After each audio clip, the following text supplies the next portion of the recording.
Call this meeting to order. Mr. David Lejeune, can you lead us in the pledge, please? Pledge allegiance to the flag of the United States of America and to the republic for which it stands, one nation, under God, indivisible, with liberty and justice for all.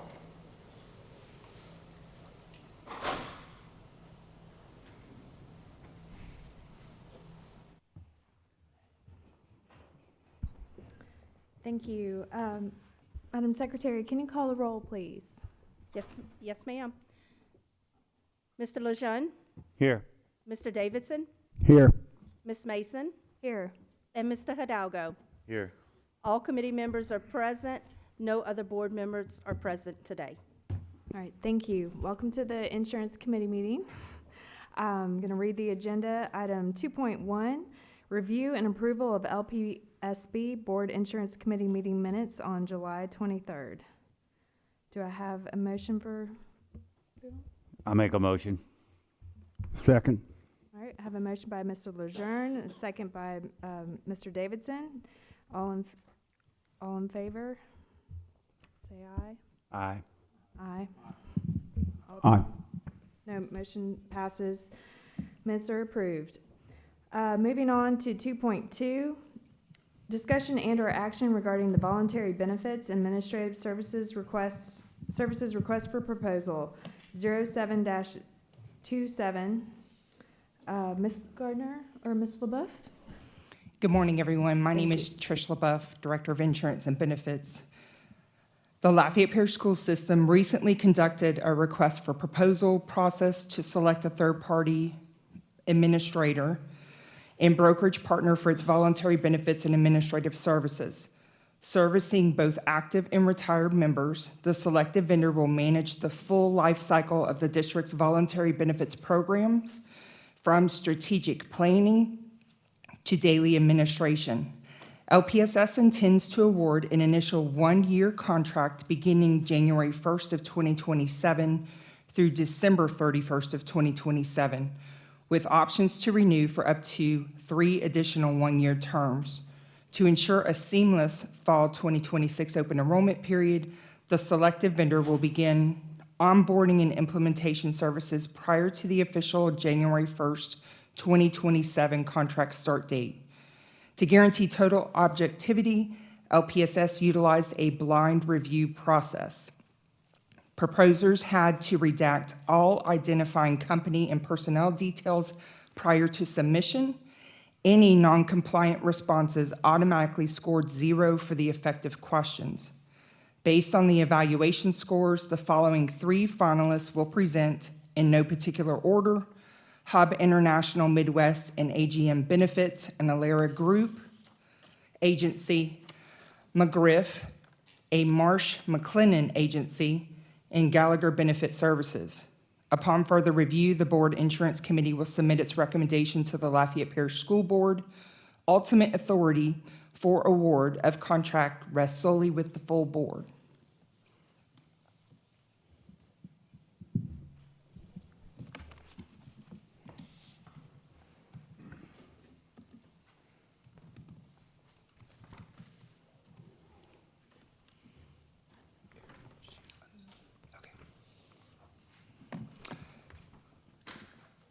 Good morning, everyone.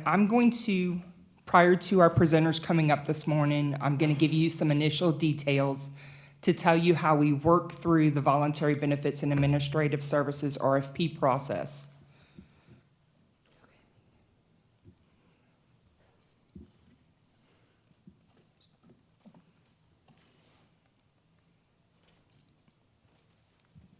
I'm sorry. Am I controlling it? I apologize.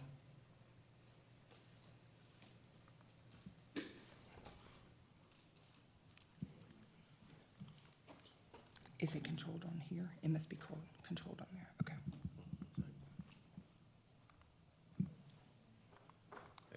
Okay. Okay. I apologize, everyone. I have it on my laptop, too. I thought I was working that piece. So there are 4 stages of this voluntary benefits RFP process. We started out with, the Lafayette Parish School Board developed the RFP process. We essentially listed the scope of services, establishing what the district needed to include making sure that it met the membership of our active and retired members. We outlined the general conditions of the RFP process. We told them the deadlines, compliance issues, questions with regard to selection processes, when key deadlines were due, the question and answer period. Essentially, everything was outlined within our scope of work to allow the proposer to offer a RFP process and bid on this particular contract. We moved from the developing of the RFP to issuing the RFP. We did issue a 15-day public notice, both in print and electronic platforms. During that time period, after the notification had ended, there were 2 addendums that were completed. Addendum number 1 included a revision based on leadership direction. We asked the proposers to ensure that they removed any and all identifying factors from the RFP so that when the scorer received their proposal, they would not be able to identify the company that was before them. So addendum number 1 included that piece. It noted over 27 times within addendum 1 of what that blind evaluation process was. During addendum number 2, that was a question and answer period. Essentially, we allowed the proposers to take a look at the information within the RFP and then to bring back questions to the district, to which the district answers and clarifies those questions. So addendum number 2 is essentially a Q&A process where the district answered the questions initiated by all of the proposers who had initiated the Form B. The Form B had to be filled out by anybody who wanted to propose for this particular RFP. The deadline of our RFP process was July 28th at 4 p.m. We did receive a total of 3 proposers. We then moved to the scoring of the RFP process. We received direction from the superintendent, where the superintendent appointed the evaluators for the scoring committee. The purchasing and procurement supervisor got together that paperwork and released it or gave it to those scoring members, those scoring committee members. They then took the rubric that we had developed based on the questions within the scoring of the RFP. They were advised within the rubric of the blind review process that we just previously spoke of within every single question and at the top of the rubric. The top 3 companies are here. They're going to be presenting to you today. They were invited to attend today's meeting. And then last and final of the 4 stages of the RFP process is the award of contract. Once the presenters present to you today, the Board Insurance Committee will make their recommendations, and then final authority rests with the Lafayette Parish School Board. Next Thursday on August 13th at 5:30 p.m., we will have another discussion with regard to the voluntary benefits RFP. So just wanted to try and initially walk you through the process and what we did and when we did it. So what were some of our criteria within that RFP process? There were over 15 different categories that we felt were important to the district to ensure that both our members and the district as itself, based on the life insurance that the district pays for, it was important to us. I tried to list some of those areas up top with regard to the scope of work, strategic consulting. As a reminder, competitive pricing was not a part of this RFP. It will require full award by the board, and then whichever company the board awards, they will go into a competitive market analysis and market your benefits to see if they're going to stay or change to include the pricing. The district did request at or better pricing from our proposers. We did ask for quality benefits and benefit education. Our employees need to know about the benefits that they are enrolling in. We certainly don't want them enrolling in every single offering if it doesn't benefit them. It's going to be important that it integrates with payroll. We've got to load all of those voluntary benefit deductions, so they're going to have to work with our payroll system. We're going to need to make sure that we receive ongoing uploads. So the data from our censuses, from our new hires, from our qualifying event changes, all of that needs to be on an ongoing basis, and our systems need to speak with each other. They need to make sure to have enrollment services, the same things I mentioned, open enrollment, new hire, qualifying events. Customer service support, year-round customer service support is going to be critical. They need to be able to support our employees, because when we know that they are the subject matter expert with regard to voluntary benefits. When any member contacts the district to our department, we typically refer them on to the voluntary benefits administrator, because they know better than we do with regard to their benefits. They're going to need to support us with marketing and communications. We need to make sure that our employees understand what's being communicated to them. So that piece is going to be super important. Administrative services are everything behind the scenes. That's what our department does on a regular basis, where we work with the administrator. We do the payroll, the billing, all of the things that you don't typically see front and center. And then the TPA services are your COBRA, your flexible spending, your health savings account. We need those services as well. If you'll notice to the left, or rather to the right in the blue box, that essentially lists your voluntary benefits. They are every benefit with the exception of group health insurance. And I did asterisk the ones that particularly impacted our retirees, because they are rated with active members. So I wanted to identify those as well. So what is a successful proposer for the district? They need to have an extensive amount of experience and proven success in school district K through 12, to include our active and our retiree population. Both of those memberships are super important to us. Strong negotiating power. In order to have good benefits, they're going to need to negotiate on our behalf and come back with a valuable, competitive price, so that our members see it in their paychecks and they're impacted by it. Data analytics. We want to make sure that what we're doing is good, so we want to be able to measure those analytics. Quality benefits are super important. We've had other instances where we've had companies and it's not been to the benefit of the employee. We don't want to be in that circumstance again. So key details and timelines. Initial term, we mentioned that earlier, 1 year initial term, up to 3 additional 1-year renewals. That's also based on contract terms once we finalize the contract. And then, of course, implementation starts prior to the January 1st, 2027 during the fall open enrollment.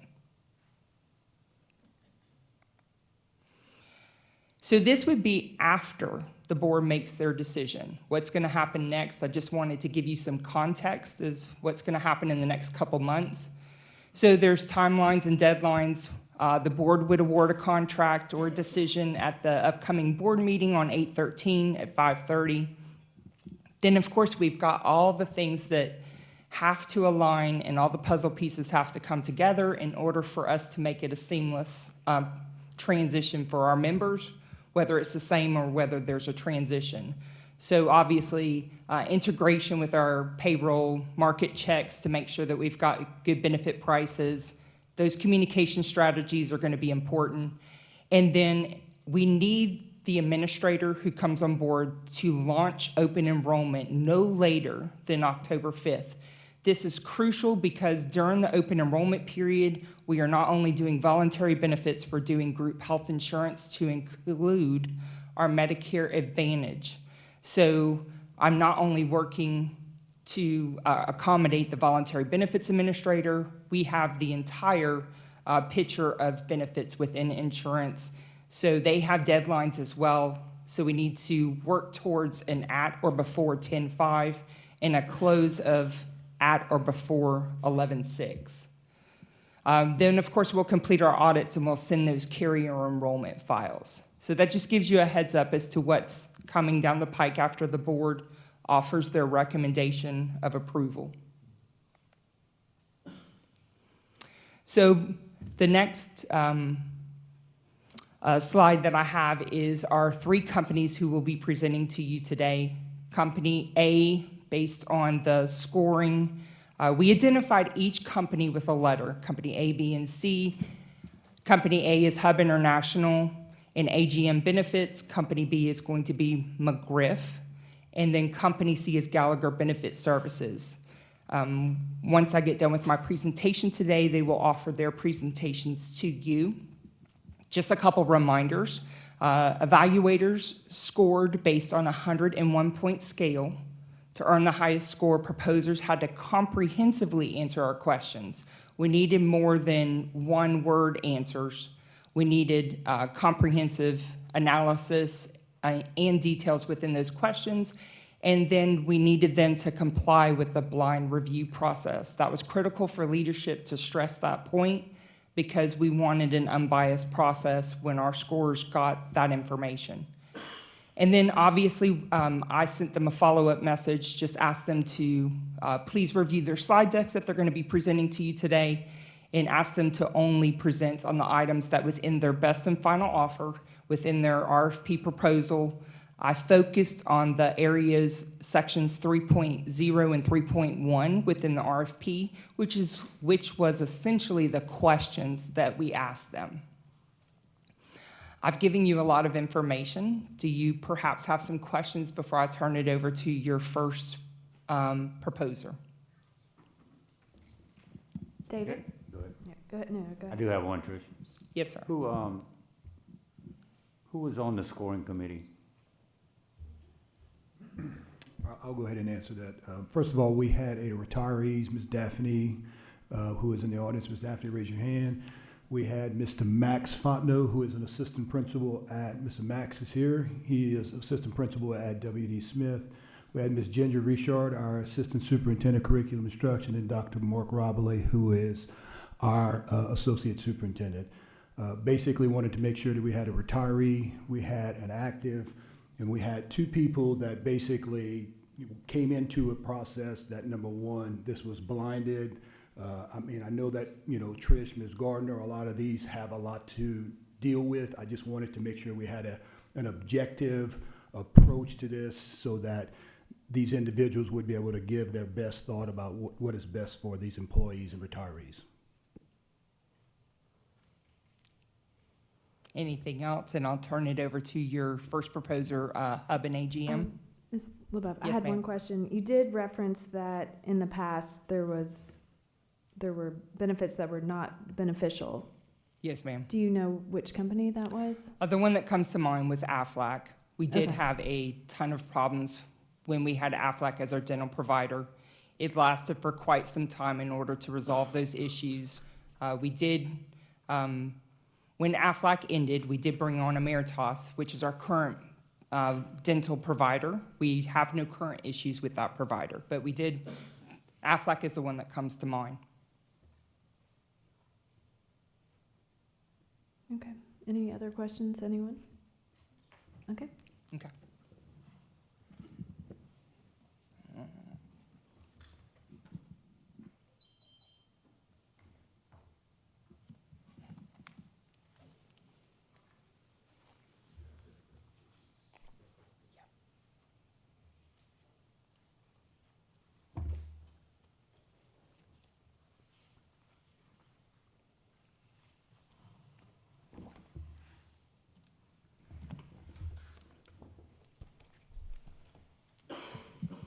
So Charlie, you're gonna have to hit that button. Don't hit that one. Okay.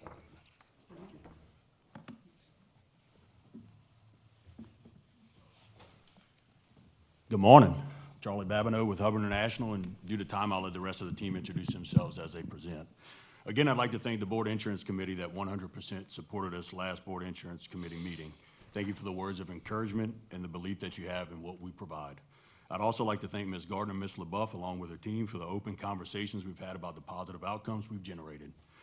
Coming from the folks that deal with this on a daily, possibly hourly basis, it means a great deal to us. Lastly, Mr. Touchette, thank you for your support, both verbally and in writing. It means a lot to me to have the support of the superintendent. I'd also like to welcome Gallagher and Marsh to the process. Gallagher, you got quite a team. We appreciate you being here and being a constant presence in this boardroom. I know it hasn't been an easy road with the health insurance. McGriff and Marsh, thank you for being here as well. With Marsh, McGriff brings back a familiar name in Mr. Shane Pennington from Little Rock, Arkansas. The National Voluntary Benefits Practice Consultant. Mr. Pennington was formerly with EBI, a previous provider for ancillary and voluntary benefits, although not sure if he's here with us today. We look forward to hearing the presentation. Today is a day of appreciation for the opportunity to put our efforts in the spotlight. Those efforts have not generated any complaints from the administration, staff, or the plan members. Quite the opposite, it's generated compliments and around the system support. We're in an interesting spot after seeing the scoring, but what we do know is what we have provided based on the feedback we have received. We would be a perfect score, and that to me is the most important. It's not speculative, it's realistic, it's tested. When things are running smooth, it's fun to highlight our accomplishments, so we look forward to sharing our accomplishments with you today. Good morning, Len Fontaine with Hubbard International. I'm just going to touch on a few things here that we've accomplished during our period of time. Trish just made comment with regard to AFLAC. When we got here, we were boots on the ground resolving the dental crisis. We even brought some folks in from AFLAC to be housed over here to answer questions. Dentists weren't being paid, employees and retirees weren't even able to receive care. We immediately marketed the dental to over 21 carriers with a loss ratio of 101%. We negotiated the premiums to no increase, superior contract, broader network, and added coverage for LASIK and hearing aid benefits. Your coverages for vision, short, long-term disability, hospital indemnity, critical illness, universal life, all receive rate decreases with significant benefit enhancements. Your life insurance that's also employer paid had 143% loss ratio. We were able to negotiate the rate increase down from 23% to 15%, saving the system $85,000. Also, right after that, currently, we've negotiated the life and disability insurance to a premium decrease. That's the first time the board's ever heard that probably, but your life insurance and your disability insurance will have a premium decrease. Your administration, service, and technology were all significantly improved and now compliant. We finalized all of our marketing for the 1/1/27. We have no increases in cost, decreases on several lines of coverage, and a guaranteed savings of $300,000. John? It's my turn. Here you go. Let me have it. Good morning, everybody. As you remember last time I was here, I was rushing to the hospital for my little one. He's doing very well, so I'm in a much better headspace today. Probably could tell I'm getting more sleep, but I appreciate those of you who asked about him earlier. Again, my name is John Dodge. I'm previously the owner of AGM Benefits, now managing partner. I'm going to focus a lot on the communication and the results, right? 3 years ago, LPS faced us with a significant challenge to fix the voluntary benefit program. You trusted us and our team to solve those challenges. You asked us to improve the employee's experience and build a sustainable program with a local flair. If you remember, that was a big piece. Today, we're not asking you to imagine what we could do. We're asking you to evaluate what we've already accomplished here at LPS.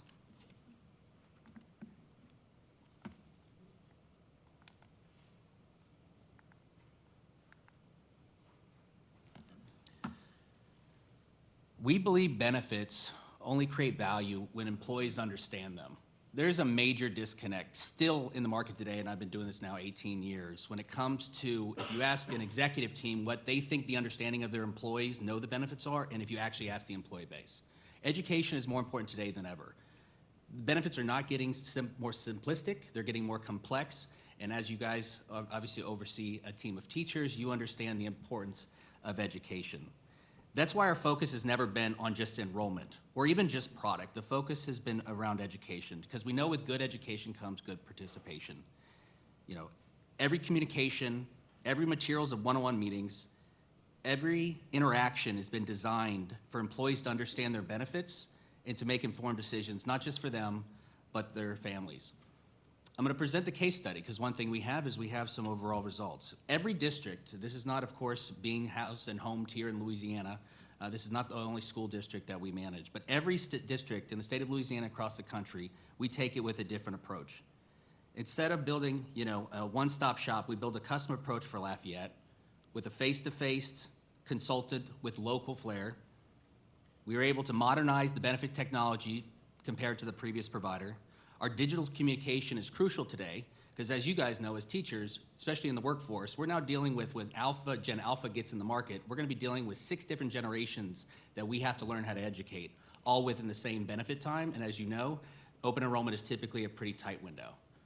So having a team pointing their toes specifically of making sure that we're educating, and not just physical materials, digital materials, but also the technology, and obviously with AI, those things are progressing very fast, to present the best level of education for your employees.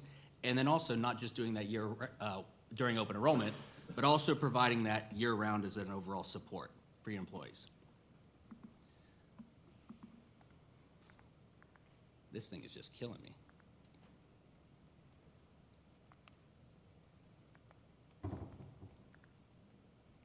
Tech.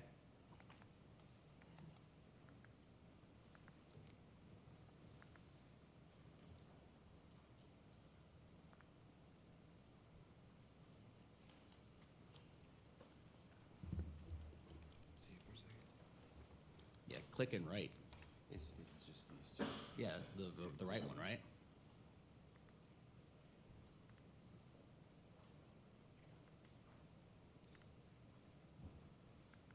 All right, so what you guys can see here are actually the results that we were able to produce with our statistics. The one I'm most proud of amongst this is these are actually evaluations and surveys that have been conducted specifically from the employee basis. 96% of employees, year after year, have been able to go through the appropriate procedure of open enrollment, meaning they trust in the process. I can tell you I work with other districts and other private sectors that the employees do not trust the process. They don't think there's value in the process, so they don't spend the time to go be educated. 96% of your employees over 3 years have said, this process works, I learn from it, I get something out of it, and they continue to come back. And 98% of your employees, which we serve, as well as y'all serve, are saying this process is working. Out of all the hundreds of surveys, because we do this and we continuously do this, one that just stood out that I pulled yesterday was, my benefit counselor was friendly, efficient, and competent. My questions were answered, and everything was addressed in a timely manner. It's never been better. Ultimately, the success of this program should be measured by the people that are actually using it. That's exactly the experience that LPS asks us to do, and I don't know how to do it any better at a 98% satisfaction rate. Kind of makes me feel, I'm gonna throw this out there, this is off topic a little bit. You know, like LSU fans a little bit, you know, we win a bunch of football games, but we're still going out for a new coach.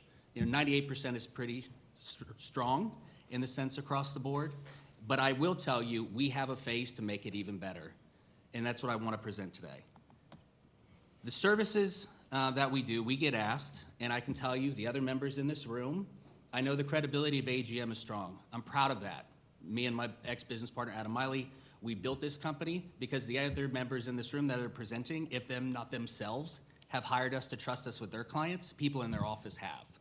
And that's just a credit to what we've been able to do. And that service is not just a simple way we've been able to build this over the 17 years Adam and I have been working together. It's because it's not just simple, it is also actually difficult to do this because it's a strategic coordinated event amongst not just voluntary benefits and product and undercutting commissions and pricing.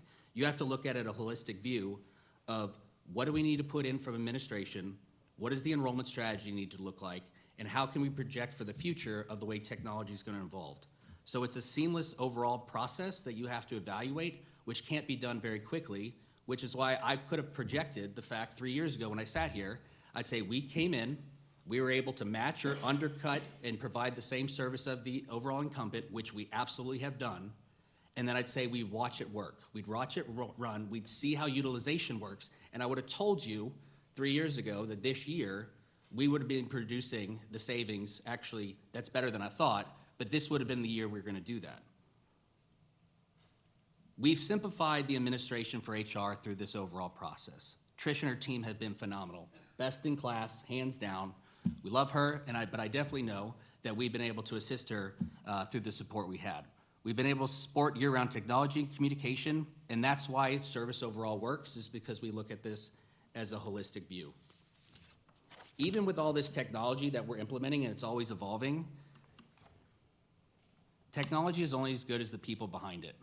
And a lot of people are gonna make promises of what they can do, and it's not saying they can't do it, but you don't know the people yet behind the scenes. You know our people. We've been successful with the enrollment management team that works specifically for you.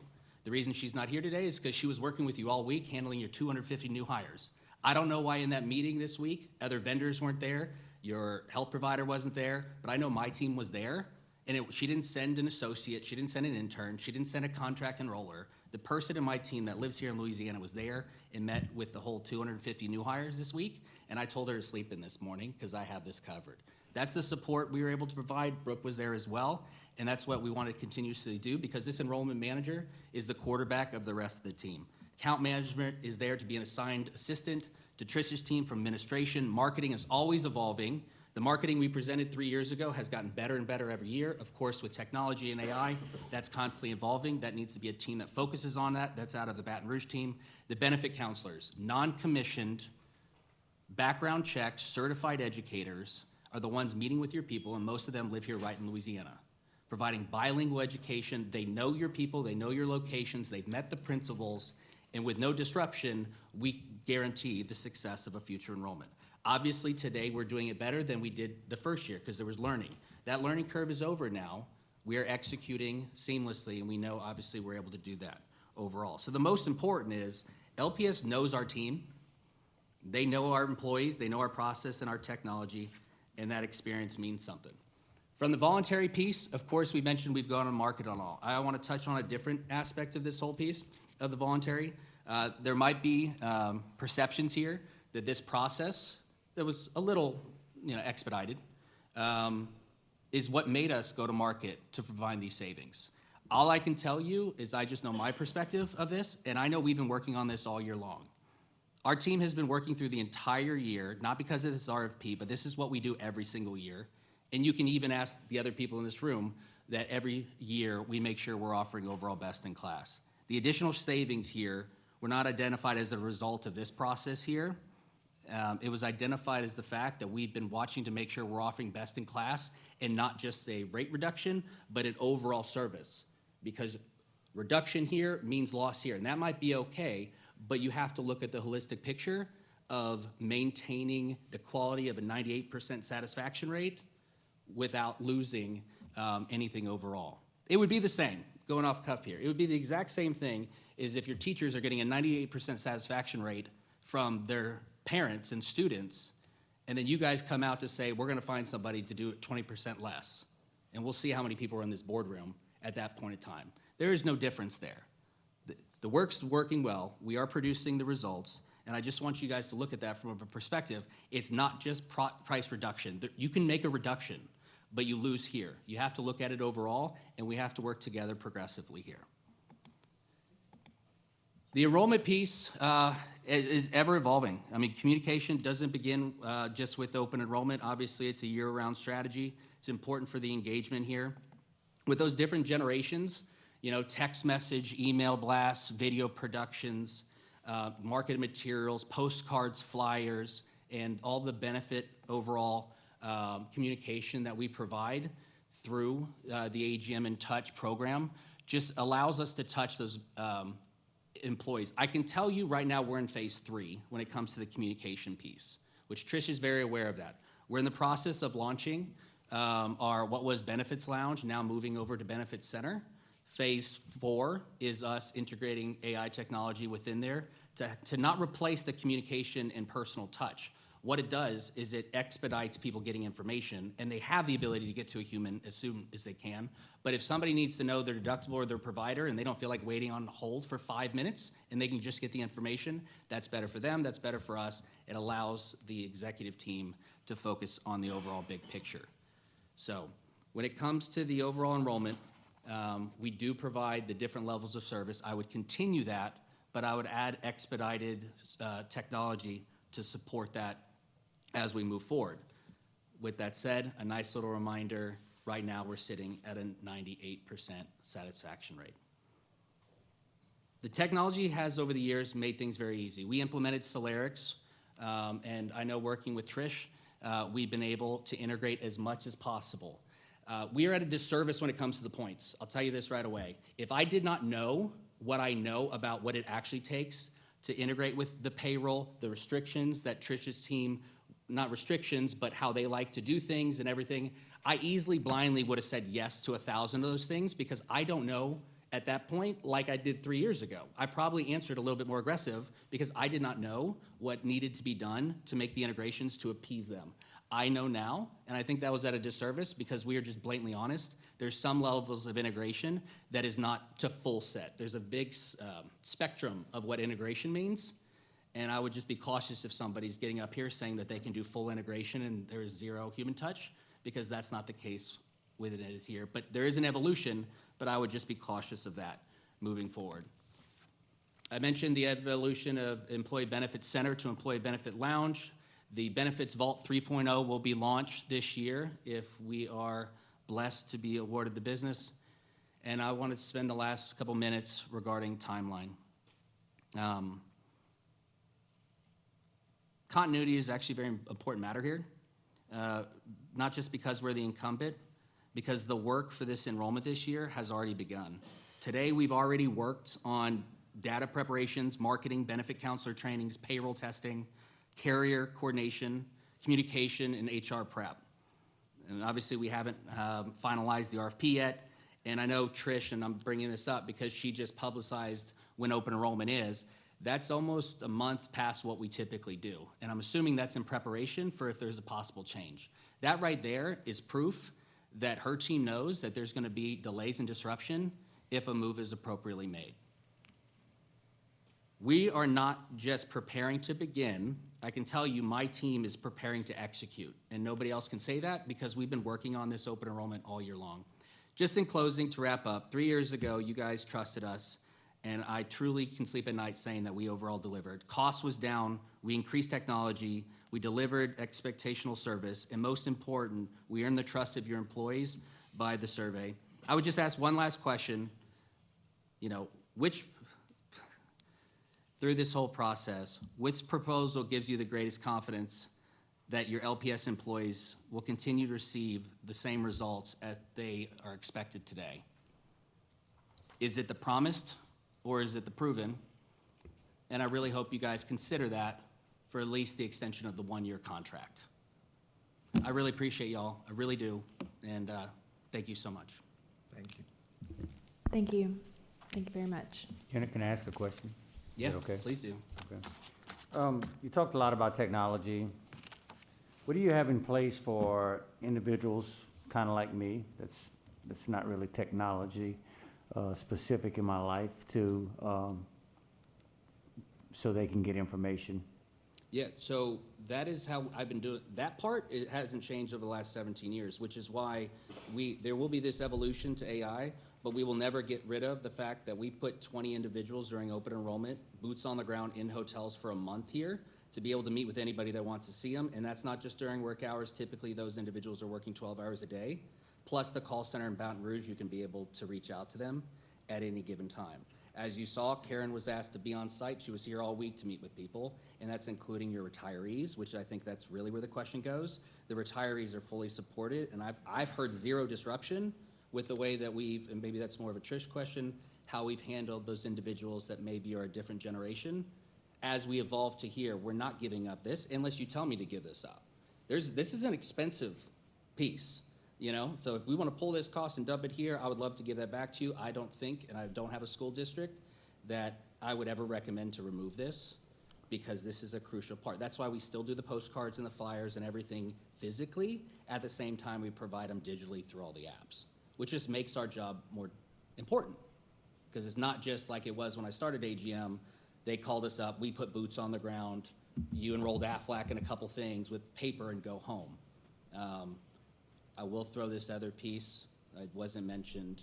If there is an opportunity here, Asia, which I know Trish knows well, wanted me to mention, our system that we set up was designed to handle your medical. If there's ever a situation here where we are awarded business to stay, we have plenty of groups where the broker on the work site and voluntary is different than the medical, and that AGM can bridge it. We do it with St. Charles, and it's better for the employee. So that would be able to provide, to your question, a more seamless experience of education, because then our people that are meeting with you, we're not just talking about this until you go to talk to somebody over here, and the systems are too different. Even though technology seems outside of the realm of maybe somebody who's not as technically sound, when it comes to communication for us, it's the better experience. And it's definitely better for HR. And so I would recommend, if that is the situation, we're happy to work with whoever is awarded the medical, if we're awarded the voluntary, to synchronize that. And that was our suggestion 3 years ago. Only reason we didn't do it is because we were told not to. And your company is based out of where? Baton Rouge, Louisiana. I live in New Orleans. Out of the 25 employees, 20 of them are here in Louisiana. Now, a lot of the contract employees are also here, and 4 of them that have worked with you guys for 3 years actually are residents of Lafayette. Perfect, thank you. Yeah. Okay, thank you. Are there any other questions from any other committee members? Okay, I'm going to save my comments until after everyone is presented. Thank you, guys. Thank you. Thank you.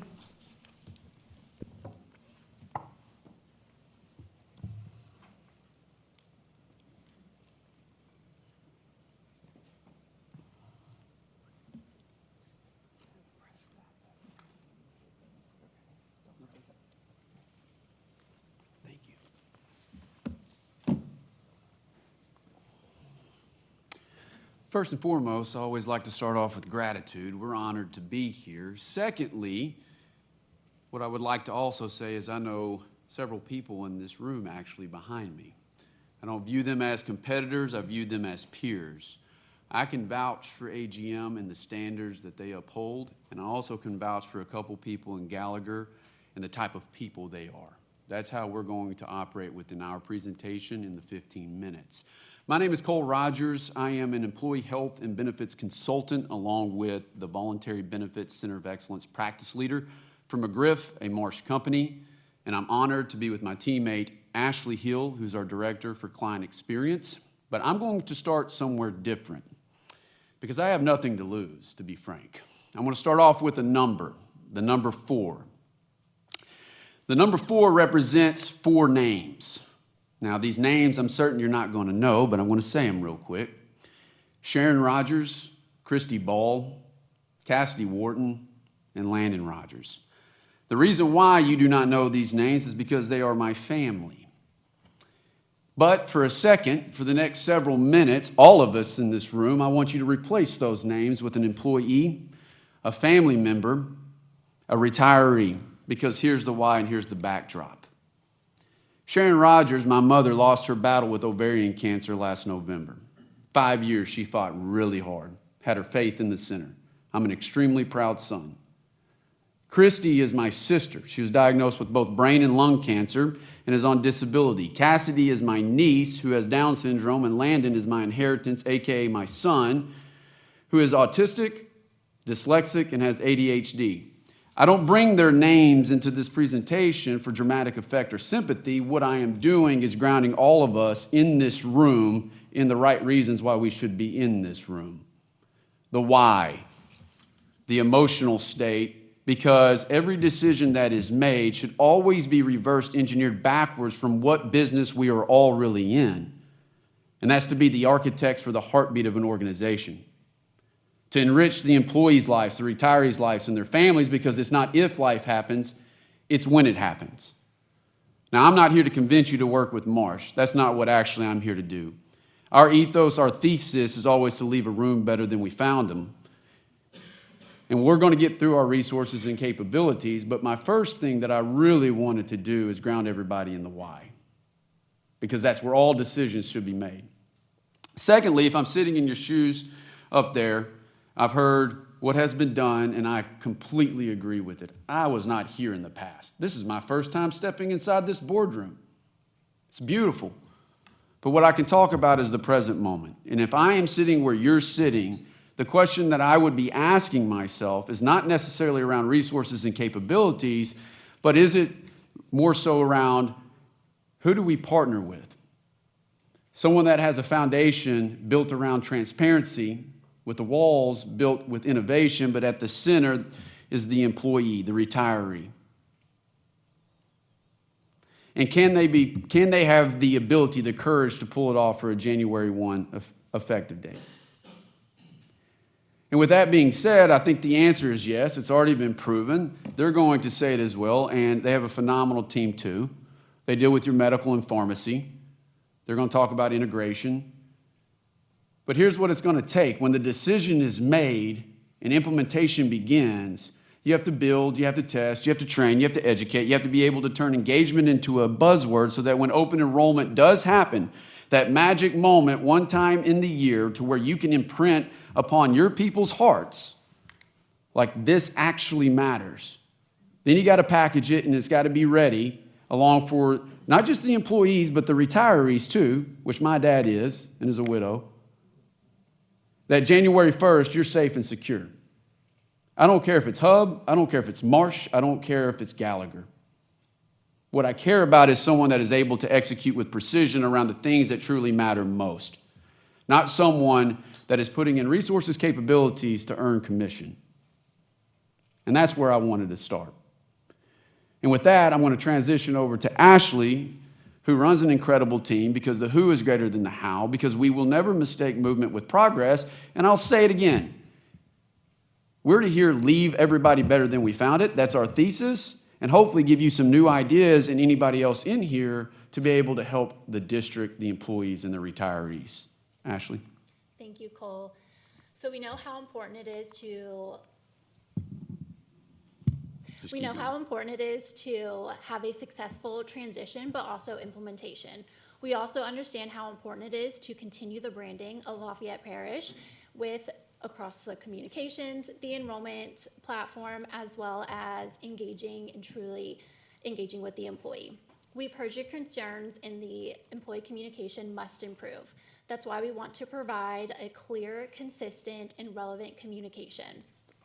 We don't measure by success on the amount of messages that we're sending employees, but we're truly defining our success by how employees are receiving them, engaging, and taking action with that communication. We don't use a one-size-fits-all approach. We will dive deep into your employee population and complete a demographic analysis. We want to consider generations, job roles, and preferences to truly customize a communication strategy. Building off of that, no single communication is going to reach their employees and their families. That's why we want to provide a mobile app, digital benefits guide, webinars, virtual counselors, and providing a decision support tool. Our goal is to not simply inform employees that enrollment is here, but to help them understand their choices and make confident choices for themselves and their families. Through that, we have our Celerix Engage platform, which allows us to send text messages, emails, and push notifications using multiple data points so the employees are receiving the right information at the right time. Another layer of communication is through the mobile app, which also provides an additional push notification, but we can also use those data points to make sure that the employees are truly engaging and understanding the benefits that are being offered to them. Lastly is our decision support tool. We would love to incorporate the medical plan into the Celerix platform to make it a one-stop shop for the employees to go through during their open enrollment season. Through the decision support tool, it will ask simple questions to the employee that includes health, family, and financial needs. From there, it will transpire and provide a recommended plan in which is going to help best for not only their family, but also in the time of open enrollment. It gives them the confidence that they are making the best decision, and anything that matters during the plan year, they know that they are taken care of. Success does not end once the employee completes open enrollment. Great employee experience only works if the data is accurate. and that's why billing reconciliation is a non-negotiable. Through the billing reconciliation, it is interactive online solution that consolidates carrier bills, automates reconciliation, and provides clear digital workspace for your team. It's a straightforward and transparent process. You'll upload the data that includes the enrollment data, the payroll information, as well as the carrier list bill. The system will then automate it, match the data with the built-in controls for accuracy, and also provides a clear identification of discrepancies with actionable reports. I always like to say this is a problem identifier, not a problem solution. We want the school to have a peace of mind knowing that premium deductions, remittance are accurate and reconciled every single month. This level of visibility and automation can help reclaim significant time and reduce the financial risk. We all know that the employee communication experience in open enrollment is based on the employee experience, and so with that, I will pass it back over to Cole to discuss the financial pieces. As we enter the midway point of our presentation, it just dawned on me this morning at 8 o'clock, a mutual client of mine and AGM's were on the call, and I can again vouch for their work and Solarix and Christy Broadway and that team. They do phenomenal jobs. At the same time, we also work with Gallagher. It's a very small world, a company that Gallagher just bought on a large district. The reason why I bring that up is because we also know that you don't need another broker, you don't need another third party, you don't need another advisor. What you need, whether it's staying with Hub or you're moving into the future with a new partner, is you need a strategic leader, you need a strategic thought partner more so than everything. What Ashley just talked about is all solutions Marsh will, of course, provide. Those are our solutions. Those are our levels of impact that we will be able to have happen on your employees, the retirees, etc. But the business that we're also not in is building benefits for ourselves. That was alluded by Tris earlier. The business that we're in is, of course, building benefits for your people. And the one thing I want to take time and reflect, and it was alluded to in the first presentation, for the cost to be able to run an enrollment, to leave people better than you find them every year, there is a cost there. But you shouldn't have to be asking your broker, your advisor, whoever it might be, how much compensation is being made. So that foundation of transparency is absolutely important. It's public record. 2025 gross revenue and/or compensation was $1.8 million. That's how you tie value back into it for the employees, their families, and the retirees. You net out expenses, I believe it flushed out to about $1 million, $1.2 million. I have a school district that's 4 times the size, and it's not that. So what we're recommending, again, because we're leaving people better than we find them, is for you to all look at different compensation structures while still achieving the goals that you want to achieve. Looking at level compensation, multi-year rate guarantees, they've already done a great job on the marketing aspect of it. What about even taking it a step further? Has anybody looked into the utilization of the supplemental health benefits? Typically, they're historically low. Last time I checked, 60% of Americans can't even afford a $1,000 medical bill. And that's the truth. The average American spends 17 minutes a year on their benefits. Benefits are boring until they're not. So transparency goes beyond just compensation. Looking at a voluntary benefits captive doesn't mean that you have to do it, but it provides a different level of transparency. Because there could be a dividend that is awarded back to the district to be reinvested on behalf of the employees and the retirees in a compliant manner. Where are all the subsidies, technology credits, overrides, bonuses going? I'm not saying that to call anybody out. This is just how the world works. It's how the business works, right? Because that's how you attach value or perceive value. Going back to the savings that they had already presented, being able to shuffle things around, we need to be able to put more money back into the people's pocket. I think of Sarah Tucker, a name you don't know, but I do. She's an educator. I'm from Little Rock, Arkansas. I'm not from here. Another transparent comment. Got offices all through Louisiana, here locally and down the road. Sarah Tucker's a friend. She's an educator, a single mom who works 2 jobs. That's who we have to be thinking about. And I can keep it pretty simple when it comes to the differentiators. You're looking for three things. You're looking for strategic alignment, aligning of stakeholders. They talked about it, the importance of if you have multiple people in a room, getting everybody on the same page, that's absolutely crucial. Because what you are wanting is for someone to care but also feel safe, that the transition doesn't fall apart. And it is a common theme for one broker to work with another, especially when someone is really good at what they do. Secondly is executing with precision. Now, if you're, of course, in for status quo and not in for progress, that's easy. Rinse, repeat, rinse, repeat, rinse, repeat. But you have to execute with precision based on the things that matter most. And then lastly, understanding where every dollar goes and the why. It's a business discussion around impact. So I want to turn it back over to Ashley because they use Celerix, we use Celerix. They have multiple access to benefit technology. The business we're really in is optimizing it, enhancing operational efficiencies, and deepening the employee experience through voluntary benefits. So Ashley? Yes, and what makes us so different is when we are awarded a case. The first thing that we're gonna dive deep into is huddle up in a room. What is most important and what are your goals? We want to take those goals into consideration and truly turn them into a reality. So by doing that, we are getting on the groundwork and starting day one. As I mentioned earlier, we have the decision support tool to help provide and give the employee confidence with their decision in their medical plan as well as their benefits. We want to provide the creative, innovative communications to employees, as well as fully be prepared to help the retirees into their next phase of life and make sure that they're fully supported during that time. So yes, we're going to provide a mobile app. Yes, we're going to provide a heartbeat face-to-face. Everybody communicates, but very few connect. Early on in my career, I saw 20,000 educators one-on-one for the first 5 years. A lot of conversation there. The heart will always last, regardless of how much AI enters our world. Yes, we're going to provide compliance. You're going to get to open up the massive resources that Marsh is able to provide in addition to what is already available to you. Analytics, underwriting, compliance, forecasting, on top of what we provide for voluntary benefits, technology, communication, year-round customer service.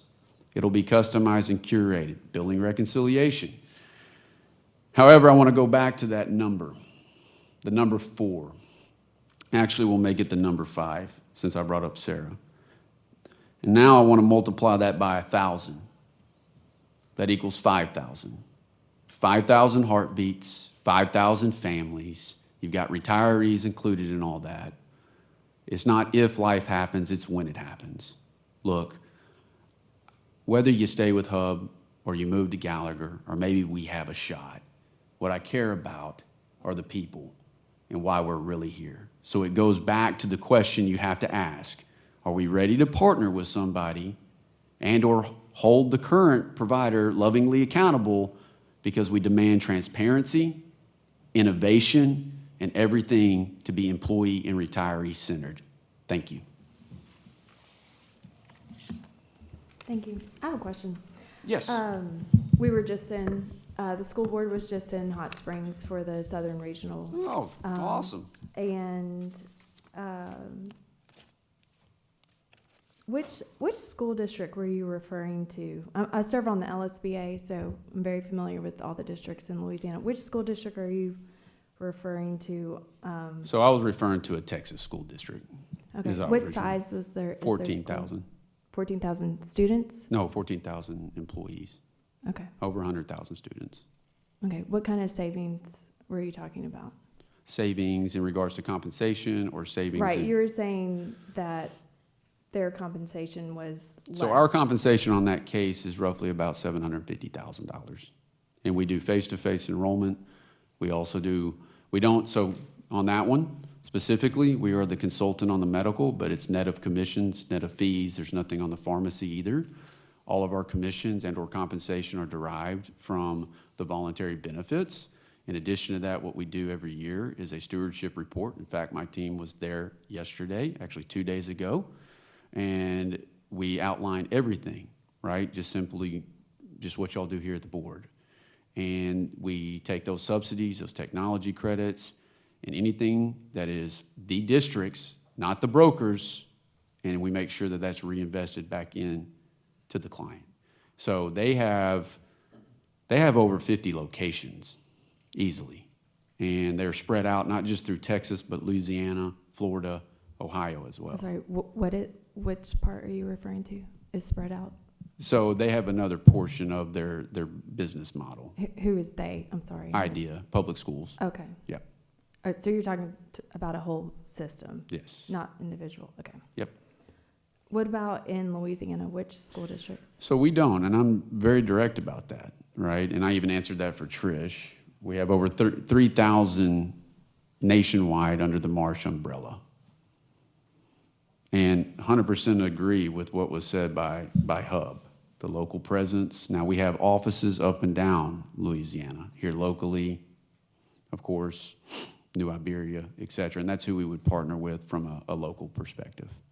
Okay. Thank you. You're welcome. Are there any other committee member? Yeah, where is the company based out of? So Global Marsh is based out of Ireland. I'm out of Little Rock. Of course, Ashley's out of Houston. We have team members all throughout Texas. We report to Houston. Okay. Any other questions, anyone? Okay. Thank you so much. Yes, Thank you. thank you.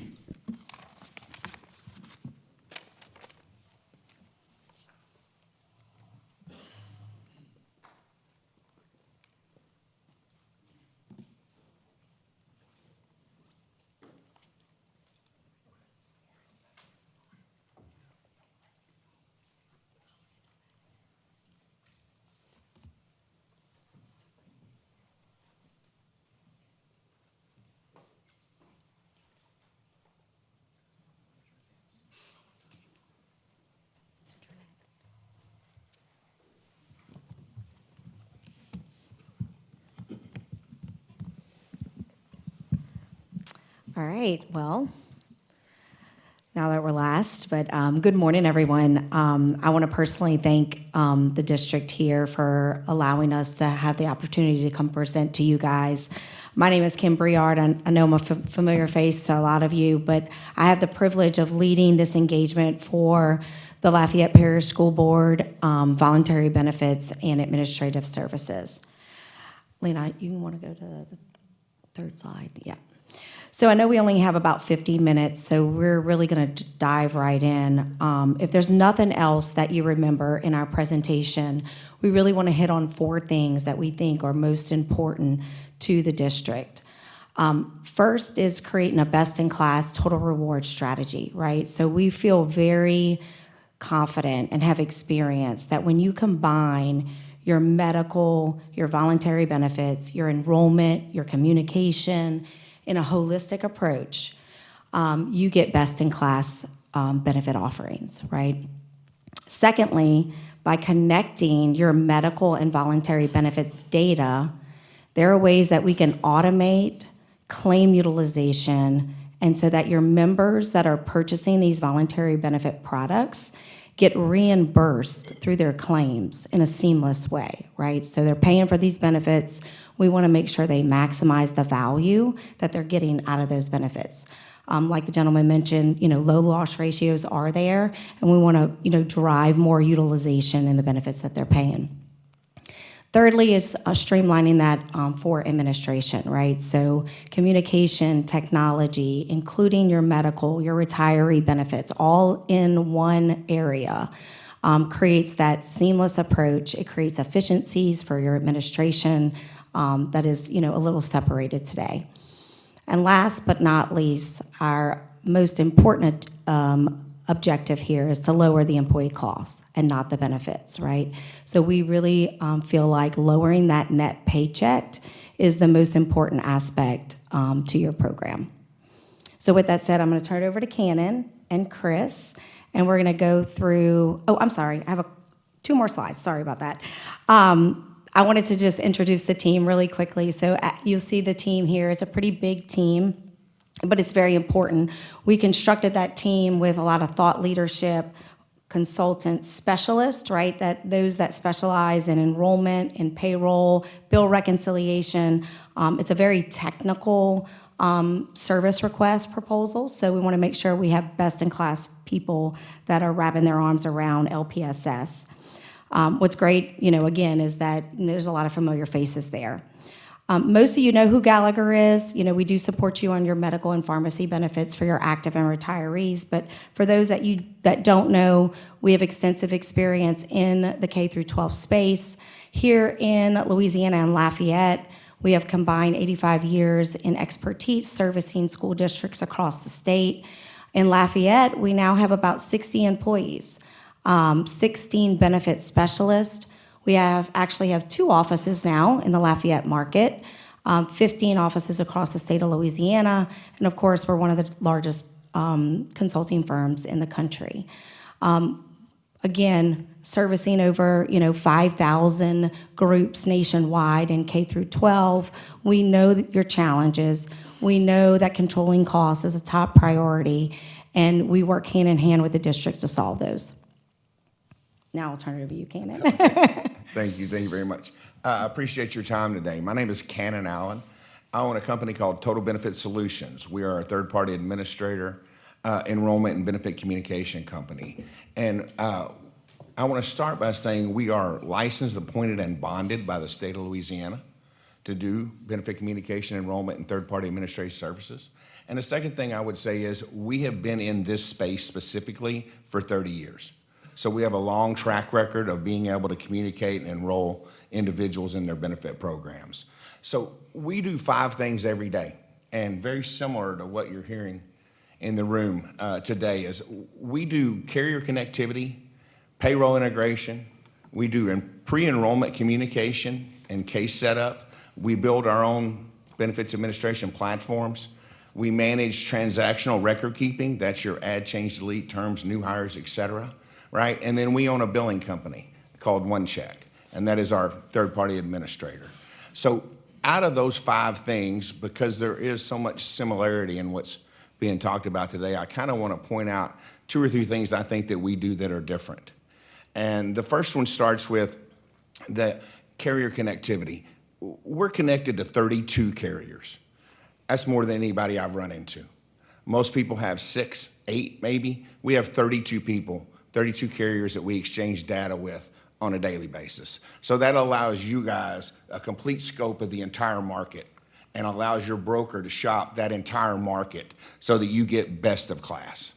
So that's important that we're connected to that many different insurance companies. Second thing is we believe education starts before open enrollment.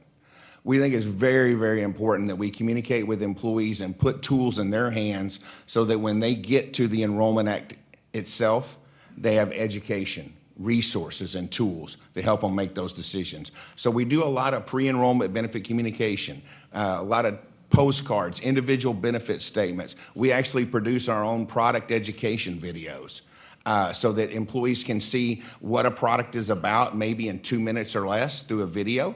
Very quick to help them understand what the opportunity is. So any way that we can communicate with that employee base, be it through email, text, video, et cetera, we want to make sure that they have those tools. The second thing is we always want to produce a benefit statement for somebody before they go into enrollment. We think HR gets 3 questions every year. First question is, when is it? The next question is, do I have to? And then the next question is, well, how do I even know what I have? So we want to solve that. We want to say, yes, here is an invitation to enroll that talks all about open enrollment and when it is, and it has links embedded in it, maybe into group presentations, product educations, videos that we're talking about, right? So that's when it is. Do I have to? Yes, this year turns out to be a mandatory enrollment. Yes, you have to go re-enroll. Or it may actually just say, hey, you got to go in and re-up your 125. We're in a passive enrollment environment here, but we want to make sure that they understand that piece. And then the next piece is when they sit down to enroll, what are my benefits? Who do I have as a beneficiary? What tier am I enrolled in? What is the cost that's coming out of my check, right? Which one of my dependents are listed? All that stuff that you should have in your hand when you either sit down with a counselor or talk to someone on a call center or actually sit down to self-enroll. Now here's what I think is the beautiful part of what we're proposing to you guys is creating 3 mediums by which the employee can enroll. Face-to-face, we got it. Call center, we got it. Here's the thing about the call center. Are your call center reps W-2 or 1099? Do they or do they not have a Group 1 license? 100% W-2, 100% Group 1 license, 100% bilingual. It's very important to know that that employee is there year-round servicing benefits. They're not temporary or seasonal in any way, right? Very, very educated and experienced group of individuals. So you have 3 different ways to enroll, right? So we do that. We do an invitations to enroll, education, personal statements, and then, of course, we're going to have some kind of an enrollment event, right? And then once that's over with, then the data exchange starts, right? So it's very important that you know that you're working with someone who has exchanged data with over 100 payroll systems, right? With school districts of your size or larger across multiple states, and with systems like the payroll system that you have today. So it's really important, and I can't really stress this enough, is how contained are you? And what I mean by that is, do you do your own work? Yes, we have our own IT division. So if you have an IT problem, you have a direct line to that case builder. This is not a ticket system where you put in a ticket and 48 hours later, somebody gets back to you, right? So are you building your own platform? Yes, we do. We build actually 4 different platforms, right? So you have your own IT, your own account exec, your own call center, your own billing. Everything is contained. And what that means is you have one place to go, and you have direct access to all those individuals. And I think it's very important, because if you happen to be in the middle of open enrollment and you have a glitch in the system for some reason, maybe a rate showing up wrong, it's a right now problem. It's not a send it off to the service and let's find out 48 hours later who actually really built the platform and how do we get that changed. It's a right now problem, so you need right now people, right, to be able to service that. So the fact that we have all of that in-house, I think really matters. So along with that comes the exchange of data. And I think we've heard about that today a little bit. And I think the fact that we have that much experience, and whether it's a direct EDI or an API or an electronic data interface or an API, or it's a custom file that gets uploaded, the question is, can you perform? And can you do that? And the answer for us is yes, we have, and we have a proven track record of being able to get that done. I also want to talk about our call center a little bit. Most call centers are for open enrollment, right? Our call center is up year-round for Q&A. I have a case we did in Texas last year, about 2,600 lives. We took 1,400 phone calls, less than 2 minutes. Here's the phone call. How do I change my beneficiary? How do I get a new ID card? How do I add my spouse? These little 2-minute phone calls that happen outside of enrollment that are just information feedback are very important. And so our call center is there for that Q&A to be that additional back room, if you will, for HR to support benefits and employee questions. And the second thing is, having your own IT department means that we can build things like microsites and apps and all the other things that you want. I call it the person on the way to the dentist that has no idea what their copay is for major, right? So how do I get my fingers on that real quick? How do I find out what that is, right? Or whether my dentist is in or out of network. Those types of things. You have to have that thing that allows that employee to access that information immediately and use that as a resource. And so, of course, we build all those as well. So the other thing, I think that the third piece is the consolidated billing piece. And I personally think that nobody really does it the way we do it, right? I'm gonna bring up Chris here and we'll switch chairs, but I'm gonna get him to tell you a little bit about what I think the key component to consolidated billing is, because it just simply can't be a regurgitation of information from a platform. Too many factors: carrier, payroll, platform, right? And if you're not looking at all 3 and you're not creating an exception report out of that, then we're not doing the auditing. We deal with school districts that we've taken over in the past that have 6th, 7th, 8th month reconciliations. And so if you catch the transaction in the month in which it occurred, then we don't have those kind of problems. Thank you, Ken. Good morning. Thank you for having us here. My name is Chris Janelle. I'm new to Gallagher. I actually have around 80-plus clients in Link K-12 that look and feel just like you, and I'm actually a benefits administrator myself in a previous life. So Trish, I have a lot of respect for what you do. One thing that Cannon said I'd like to touch on, which I think makes our service unique, is the monthly process of those insurance reconciliations. Typically, with common billing, it's like pulling a curtain over that payment process. And what we look to do is bring transparency so that, like Cannon alluded to, we catch those discrepancies right away. We can switch. The monthly process looks something like this. We're going to get your payroll deductions, all of the carrier invoices, and we're going to use your benefits management system, or Solarix, to do a 3-point data reconciliation, while most people only do the 2.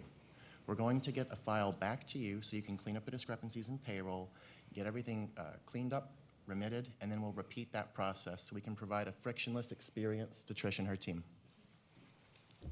Lean forward just a little bit. Thank you. I'm so sorry. We have, there you go. Thank you. The hazards. Thanks, Trish. All right. So that's an easily repeatable monthly process that's going to save your district time, clear the work off their plate, and keep your employees happy as they're not going to have payroll discrepancies, and it's going to keep your carriers happy, and then the custodians of your financial well-being and your administrators happy. Thank you. Thanks, Chris. It's good to see you guys today. As you know, I am Lana Labradette, and I am a service consultant here with Gallagher. I currently sit on your medical and pharmacy team and work hand in hand on a daily basis with Trish and her administrative team. These products on the screen right here are very important products. And they come with many compliance issues, regulations, and things of that nature. Having all of your benefits, including both these, your medical, and all other lines in one system, tied to the same eligibility and payroll data you just heard about, is what keeps Lafayette in compliance and streamlines the administration behind them. Based on what we understand about Lafayette Parish School System's needs, we've identified 2 vendors to handle these types of benefits. But we truly believe and value that your team needs to have input in deciding on which one works best for them. They would come with enhancements, cleaner processes, and better experiences for your employees.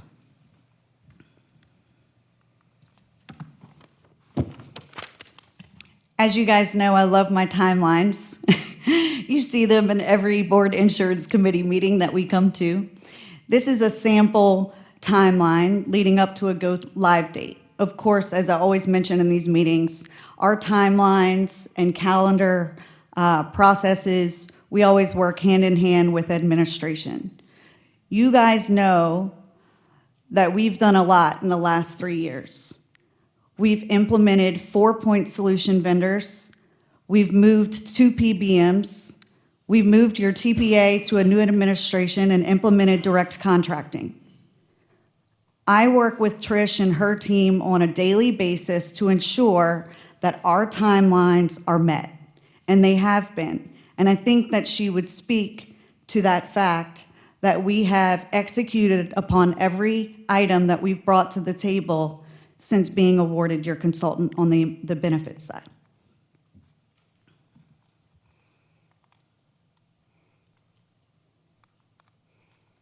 And my name is Austin Weaver. I just want to quickly make sure, I know we've heard a lot of these themes and these points today, but the communication enrollment is a huge piece of this. I do just want to let you all know that we have a national practice that handles this. Behind me is 230 other individuals that help us do this every single day across the country.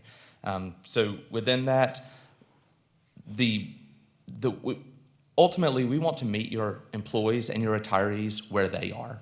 You asked the question earlier, if I don't love technology, how do I engage? If you have somebody that is terrified to pick up the phone but just wants to do it themselves, how does that person engage? We have ultimate flexibility to help with those things, right, and provide multiple ways for everybody to engage, get the education, understand the benefits, and make those elections. On-site enrollment's important. Based on some of the information in the RFP, I think that could be 6 or 7 counselors for that 4 or 5 week window. But again, there's ultimate flexibility. As we have these conversations for planning for open enrollment and we think there's going to be more demand, let's have more staff on site. Let's go to every location. Let's provide language needs, whatever is required, right? The call center that Cannon was speaking to is very important. Again, it allows more flexibility. People can speak to someone while they're off-site, while they're not at a physical location. The retiree doesn't have to come to a school or an administrative building. So ultimate flexibility, meet your staff where they are. It's a really important piece to layer on top of all of the communications and education.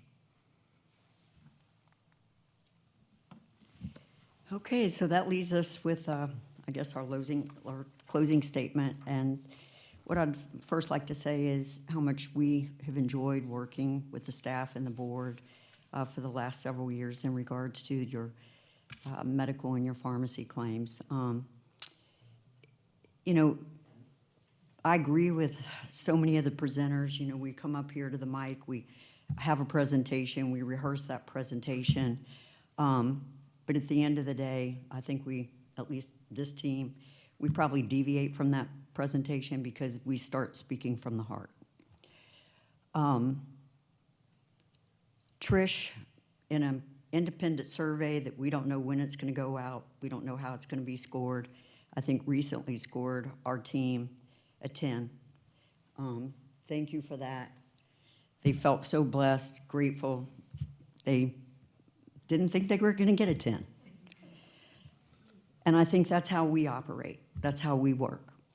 Every day we come to work and we learn something new. Every day that we come to work, we come to work as a fiduciary to the participants of the program. I think it's the reason why I've never retired. I find purpose in what I do. I think of us as educators in what we do. I think it's very important that if we're going to be considered an extension of your team, that you always know how much you're paying for your products, how much there are in expenses, and at the end of the day, that the employees and the retirees are very aware as to what they're buying. Voluntary benefits have become almost a core benefit today. Employers are increasing deductibles and co-insurances. They're passing on more costs to the employees and the retirees. The employees are buying these products to supplement the core benefits. You need to know that the loss ratios on these products average 30%. What does that mean? Premium versus claims is 30%. We need more regulation. We need more transparency. We need to educate the participants. They need to know how to file claims. They need to know how to appeal claims. They need to know how to get their claims answered. We believe that by having core benefits and by having the voluntary benefits, that we can dovetail those together and put a package together that's meaningful as opposed to just enrolling people in an employee benefit plan. I agree with Marsh that based upon the volume of premiums, based upon the loss ratios, we believe that we can go to the market based on our leverage, based on our size, based on our passion, and reduce your premiums. We also believe that we can reduce the compensation to Gallagher. We've indicated that by at least 30%. Saying all that, going back to my notes, you know, there's no trend on these claims. You know, there's not trend increases to these claims, like we have to manage the medical. This is simply going to the market and demanding a fair price for your retirees and your employees. It's also creating efficiencies. Do we need enrollers? Do we need a mobile app? Do you know what the administrator is paying for that? Our compensation schedule not only will include by line item how much commission we're earning, but it will also now include expenses because you're paying for these mobile apps, these call centers, these one-on-one enrollers. We believe that maybe there are some opportunities to expand your payroll system, to enroll through that system as opposed to having an independent system. So we want to do that analysis alongside with you to improve the net paycheck to the employees. If we can decrease these premiums, remove some of the commissions, then basically we have enhanced your holistic package to your employees. I don't know if I've missed something. I deviated from my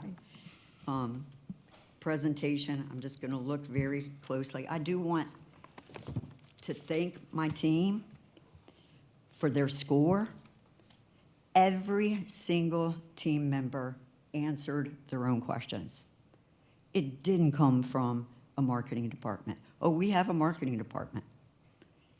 And every single time, our team deviates from their answers and creates answers that are specifically for you. Thank you for all your hard work. And I think they're probably telling me that my 15 minutes is up. Any questions? Does anyone else? Yeah. Oh, Your fourth point was lower employee cost, not benefits. So you tell me, how do you guarantee that? And how do you do that better than the other two groups that spoke today? I don't want to say that I do it better than them because that's not how I market or I compete. What I do is I focus on the issue at hand. We have leverage. We have global contracts with insurance companies. Those insurance companies pay overrides, they pay subsidies, they pay rebates. We've disclosed those rebates, those subsidies, those overrides on our core medical. We will continue to do that. I'm sure that based on the amount of premium, that if we remove those rebates, we remove those subsidies, that we can reduce the overall premiums.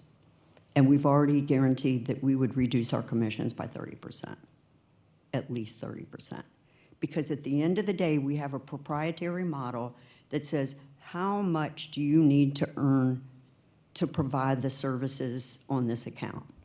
We know what that looks like. So we have a very good estimate on what we think we can, do. We also leverage the fact that if there's premium versus claims, if the loss ratio is 50%, 40%, then we're going to lean in on those carriers and say, we're not here to sell the highest premium dollar because it earns the highest commission. We want to lower premiums, create transparency, and increase those employees' paychecks. Yeah. Thank you. And what other school districts do y'all handle this type of insurance with in Louisiana? As we rehearsed, we said we were going to defer to Kim for all the answers, but, oh, there she is. That was the practice session, since we have so many team members. But we have LSU, we have OGB, we have East Baton Rouge, we have St. Tammany. The list goes on. How many school districts do we have in Louisiana? The list goes on. We're so busy that we don't focus on names, we focus on the project. I think it was close to 60. 60. Thank you. I have one question for some clarity. You're referring to premium versus claims and 30%. So can you put that in very layman's terms for us, please? No, thank you, Hannah. So all insurance companies, they look at the revenue coming in and the expenses going out. So the revenue is the premium. So that's what they get in hand. So that's what our employees are paying? Yes. Okay. Mm-hmm. So embedded in that premium is what that insurance company wants to make. And let's just say it's 15%. That's kind of typical. But what's happening is the claims are 30% of that overall premium. Well, where is the rest of that money going? It's going back to the consultant broker or it's staying in the hands of the insurance company. There is a large initiative, which is sort of wonderful, that these products are going to be more regulated in the future Regulated by the insurance commissioners of each state. Because just like your casualty or your auto, it's regulated to the point to where when they file those contracts, it's reviewed to make sure certain that the loss ratios are fair. Is it fair that the premiums are so high and the claims that are going out are so low? Okay. People, No, I understand what you're saying. I'm trying to Okay. provide clarity in general for everyone watching. Also curious, how would you change that behavior? How would you get people to file more claims? We think it's through education. I mean, I can think of a case that has 45,000 employees and the loss ratios are not 30%. So we've done two things. We've suppressed the premiums. We've forced the carriers to reduce the premiums. And then what we've done is we believe that, first of all, you have to look at the core, you have to look at the benefits that you're offering. We've gone in and done audits, and this is one of the first things that we'll do, and we see overlaps of coverage, where somebody has an indemnity, a cancer, and an accident. They have two wellness plans, but they don't understand how to file the wellness claim. We want to auto-adjudicate those wellness claims, which means that we can take data from the medical carrier, from Meritain, look at the codes that are indicated that apply to wellness, and then we'll automatically file the claims on the voluntary worksite products. Okay, thank you. Are there any other questions, committee members? Okay, well, thank you very much.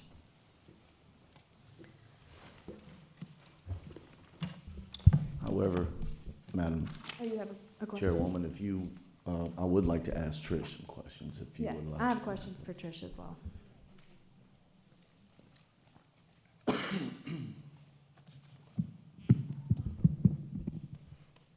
Trish, a couple of questions for you, or a few questions for you.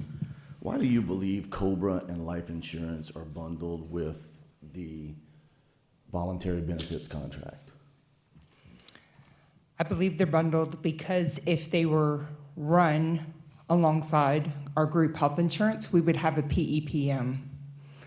I kind of look at it as a perk associated with the voluntary benefits provider, where there's no cost from the district to provide those services. That's the best way I can describe it. Otherwise, I believe if it was bundled, there's likely a PEPM. So the cost is the only concern? Because, I mean, you have, COBRA's run through the voluntary benefits contract, but it's a health insurance. Correct. The other piece, too, is with COBRA, there's dental, vision, and health insurance. Mm-hmm. So they manage those pieces. The TPA would also manage flexible spending, not associated with COBRA, but the health savings account as well is typically what that administrator, that TPA administers. The way that we have it currently, our previous provider, when we haven't looked at COBRA in a few years based on voluntary benefits. Okay. And based on that piece, it was not a part or was not an offering based on the previous group health insurance provider. And when voluntary benefits came on board, we followed the same process based on the fact that it was kind of a perk and not an associated cost for the district. What about the life insurance, since it's paid by the district? The life insurance does run through voluntary benefits. Keep in mind, those rates are retirees and active members are rated together. So that's another key piece. The supplemental paid or the basic life insurance paid by the district is inclusive of those supplemental benefits that the retiree pays directly to include the active member. I believe it becomes a rating thing is what it boils down to make sure when you look at the basic life insurance paid by the district, it has all types of employees and retirees on it based on age. That's going to be important when you rate those benefits, because the supplemental life tends to be a large majority of retirees, whereas the basic has a comprehensive from brand new hires, 20-something-year-olds, all the way up to 70 and 80 and 90-year-olds. You're going to get a better rate based on the fact of those benefits grouping and rating together. The voluntary benefits administrators can obviously offer more context to it. There's just a broad level stroke to it. Benefits administration system. We've heard a lot about that, especially as it relates to voluntary benefits, which we do not have a complex or we really don't have a benefits administration system for health insurance. Do you think that it would be a game changer if we were to have preferably a single system, but at least a system for health insurance as well? Yes, it would be very impactful, both for the department, both for the employees. So let me ask you, one presenter earlier mentioned that, I think they're all capable of doing it, but one presenter mentioned that they're capable of doing it, but they were asked not to. If it would be beneficial to us, why would we ask them not to? So we're protective of our group health insurance. I'll just state it like that. We, while the voluntary benefits administrators are very supportive, they have, I can think as long as I've worked for the district, each one of them has made an offering at any given time. But we want to make sure that the information that the employee is receiving is accurate. The counselors that meet before the employee, even though we give them education with regard to our plan, they don't know our plan. I would hate for them to be answering incorrect information, steering the employee in the wrong direction. Our staff members in the department are very well educated on that benefit. It would require somebody that is 100% in the know to make sure that the employee is getting the correct information. Because 9 times out of 10, when someone asks a question, they ask multiple follow-up questions. Like if I'm talking to you about group health insurance, you may then go, ooh, I have a question about vesting. Could you please tell me about your vesting policy? Our voluntary benefits administrator is not going to know that info. Or another segue, disability and sick leave. We wouldn't want them answering incorrect information. We want those employees to use the benefit that they pay for under disability in that example. With regard to their sick leave, which the district manages it based on their board policy and sick leave policy. So I believe it becomes a point of 100% education being known by the department.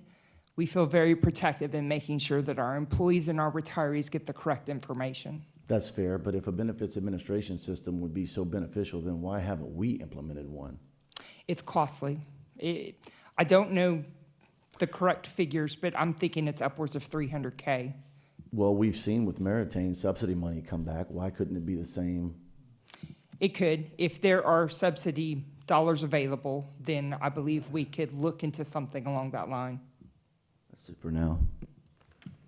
Okay, I just wanted to ask, I have never had more notes for any committee meeting ever. One of the things that stood out to me when you first presented was, okay, let's back it up. Voluntary benefits. What exactly are voluntary benefits? And then second part, who is using our voluntary benefits? Okay. Who is eligible?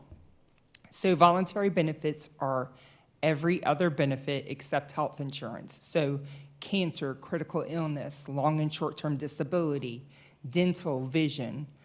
If I'm saying this correctly, we have 13 different types of voluntary benefits currently offered to our active members. Active members can enroll in our voluntary benefits when a counselor goes on their campus or when a new hire is welcomed aboard.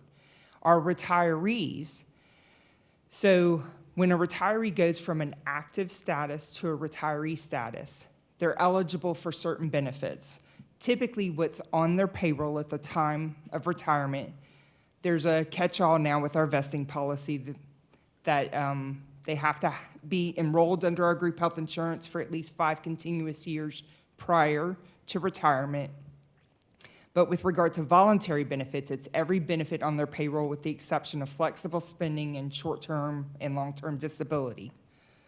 So our retirees are using voluntary benefits. They are, so then they get offered an option to port that coverage, AKA continue under the LPSS umbrella is how I'll describe it. They fall under us and they stick with that benefit. Now, retirees, when we go through a voluntary benefits administrative change, when we're directed to, there's only 3 benefits that the active and the retirees are rated together. It's dental, vision, and the life insurance, the supplemental life insurance. So otherwise, the retiree keeps the benefit. Like, let's say I had cancer or critical illness at the time of my retirement and I was eligible to keep it and port it and continue it. I would stay with that prospective carrier under cancer or critical illness, but I will move with the active members under dental, vision, and life insurance. So if the board directs us for a change, we will need to communicate with our retirees if there are provider changes under dental, vision, and life insurance. There's a lot of nuances and puzzle pieces that have to work behind the scenes to make sure that those retirees are aware that those benefits are changing. There could be a premium increase, there could be a decrease. We need to communicate effectively with those members. But they do, unless the new administrator makes a change, they do move with those active members, and we need to make sure to communicate with them. Okay, and then, and when does all this have to be done by? If whoever we choose? They have a very short timeline. When they come on board and the board gives us direction on the 8/13, we need to immediately start working on it.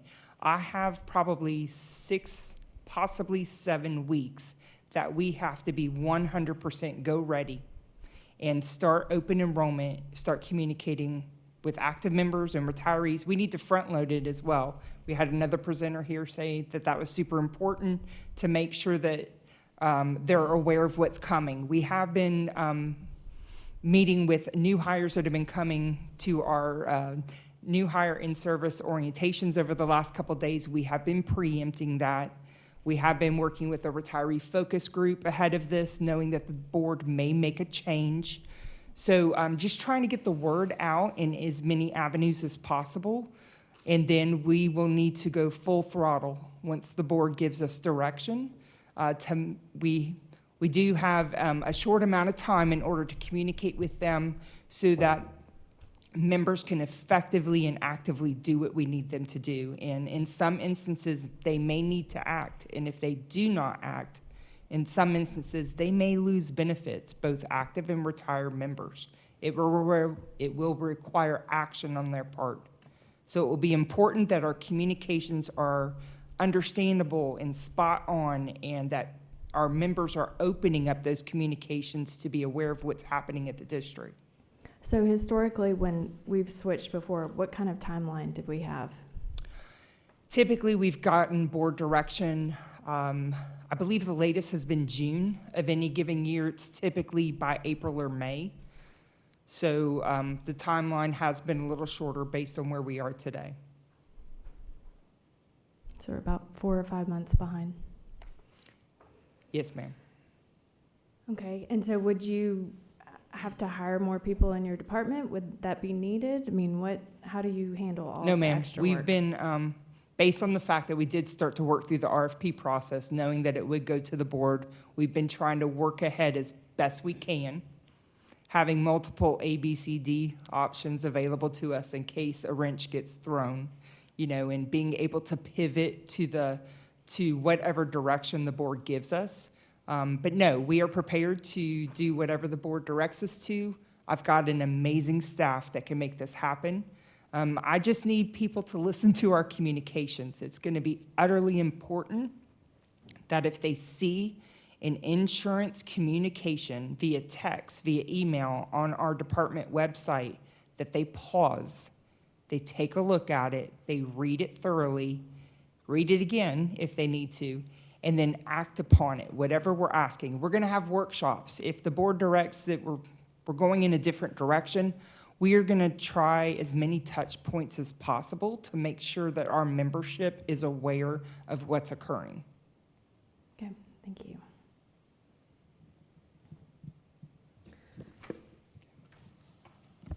All right, do we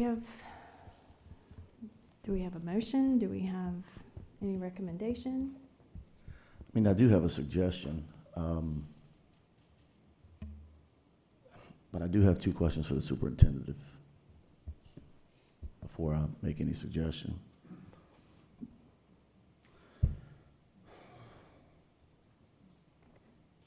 Money was the big conversation behind the motive here. Saving money for the district, saving money for the participants, employees. Why was that not part of the RFP? I'm going to yield to Trish to come up, but again, when it's all said and done, I will tell you that the task that my team is always going to be focused on is that these voluntary benefits are monies that are paid by our employees, and every day I'm asked to give pay raises to people, to give more to this particular group, etc.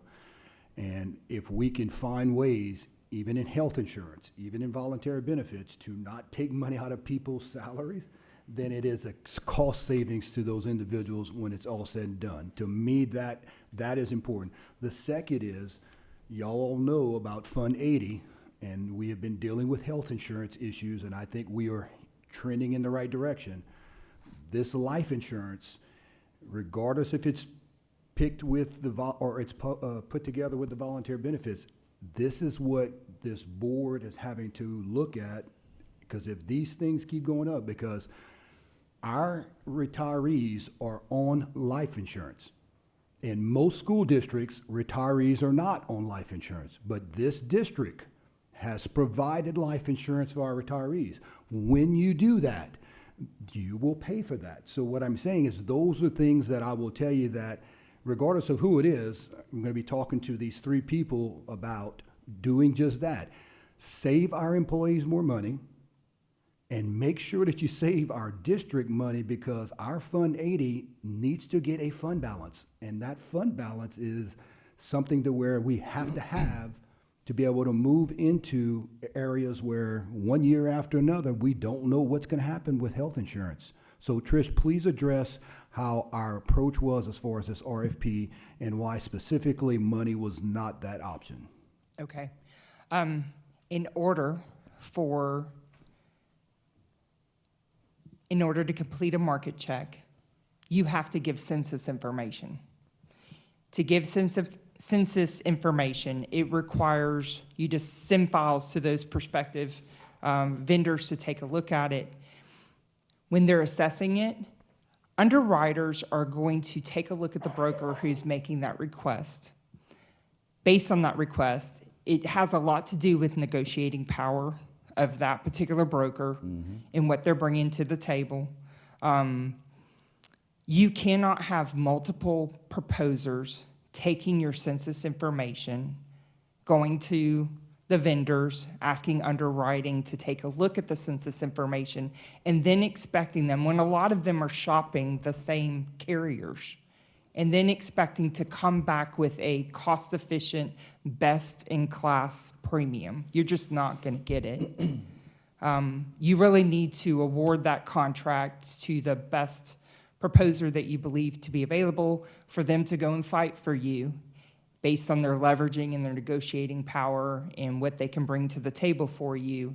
And that's where it's going to be most impactful. It just wouldn't have worked at this stage in the game. So that's the purpose of a 30-somewhat page RFP, correct? Well, there's a lot of scope of services. It hit on a lot of touch points that were important to the department, that were important to the employee. But yes, sir, 15 different focusing areas or topics were important in one way or another.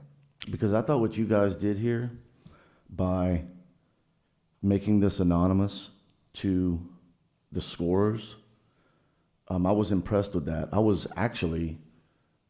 I would have been A-okay with making a decision, not even knowing who the companies were. Because let me tell you something, we had 3 presentations today. And did I think that any one of those presentations was gonna be less than superb? No. They send their best team, their best salesmen, and I don't mean that disrespectfully to the companies. I mean, that's what they do. That's how they get the business. Each one of these companies is more than capable of handling this business. But I certainly wouldn't have wanted to go through this type of extensive RFP, but we did. We scored it. I would have been A-okay with no presentations and not knowing who the company was until after a vote was taken, because that would have been arguably the fairer thing to do. But at this point, it's like we got score sheets. They were supposed to be anonymous. It looks like there were a couple of times where it might have been, that line might have been crossed, where people indicated who they were in the presentation. And I'm only saying that because some of these zeros don't make sense. So I guess that ties in, Madam Chairman, with my comment to you and tie it all in together, is that I would be fine if we just not take any action as a committee and let the board sort this out, because this is, at this point, in my opinion, in my humble opinion, is just going to become favoritism contest, and I'd rather it not. So those are my comments. So we do have to make a vote on the 13th, am I right? For this to continue? Yes, something has to happen. Okay, all right, well, I'll make a motion. I'll make a motion that the insurance committee make a recommendation to the full board that we continue with our present provider for another year. I second. All right, I have a motion by Mr. David, second by Mr. Ted. Do we have any public comment?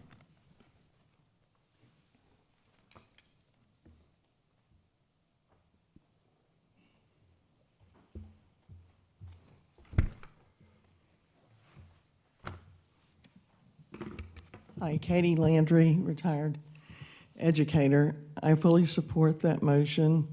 You know, there's no saying if it's not broke, don't fix it. There are no complaints. I have not heard one complaint about voluntary benefits.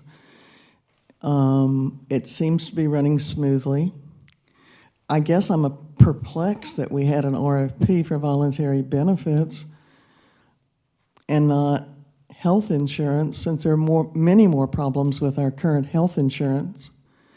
And I know there are bumps in the road when you have a new provider, but quite honestly, this is more than a bump. These are large potholes, and some people even see them as black holes. People are still experiencing problems, and not just retirees, your active members. And you know, that's been one of the big drawing points for Lafayette Parish hiring in the past, has been great insurance. And we can't say that anymore. I have to say, we were promised the same coverage. That's not happening. I personally am paying more out of pocket than I ever have in the many years that I've been associated with the school system. And I'm still experiencing problems now, as are many other people. So I don't think employees or retirees need to be fighting with voluntary benefits as well as health insurance, trying to get that straightened out. So I fully support a company that has, or a provider that has no complaints. They have one more year of their contract, and then the board can review it again. But to go into a new system after we just entered a new health insurance provider is asking a lot, I think, of employees and retirees, because this affects both groups. You know, in the past, some people were saying voluntary benefits don't affect retirees. It does. I have voluntary benefits. So, I mean, please, it's enough trying to handle our health insurance at this point. And quite honestly, I think perhaps you should look at, it's been 7 months. We gave them 3 months to work out the kinks. I mean, you were told it was seamless, but it wasn't. And we stayed quiet for 3 months not complaining, because we know when you have a new provider, there are, quote, hiccups, but this is bigger than a hiccup. It's been 7 months and people are still experiencing new problems.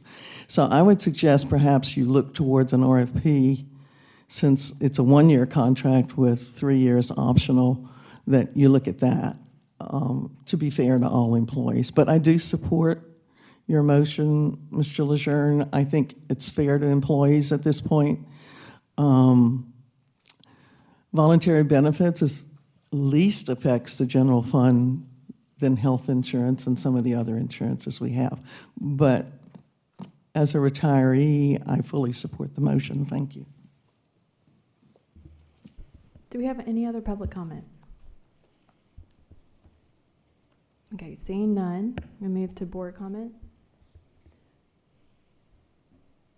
You know, I was under the impression that we were going to find out some cost savings, or, you know, I think that's why this whole thing was created, and I don't see, I can't support a change in provider without knowing that particular information. Thank you. Yeah, Mr. James. Yeah, I heard at least one company say that they were going to reduce commissions by 30%. The commissions are $1.2 million. That's a lot of money, sir. So that's one angle, and that's before any negotiating power for better premiums.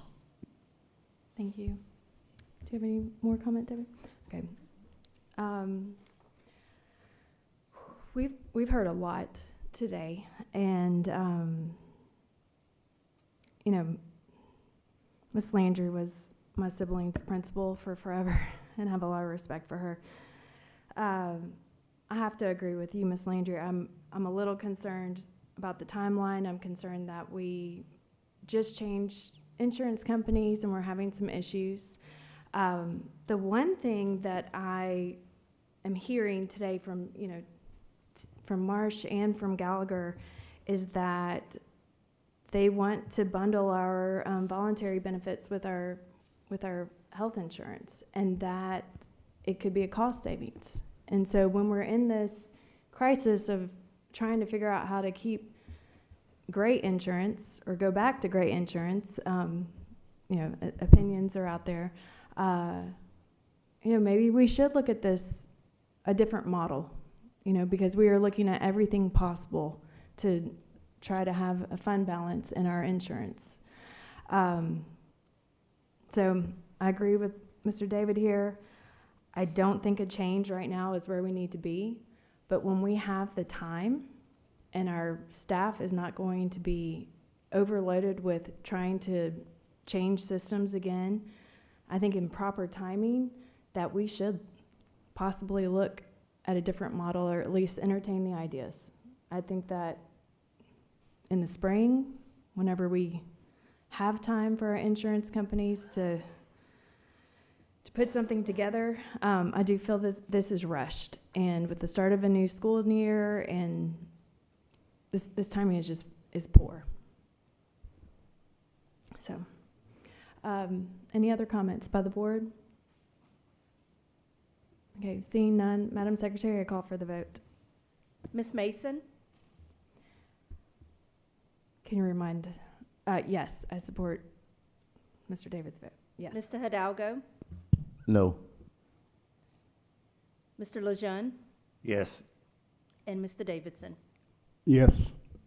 3 for, 1 against.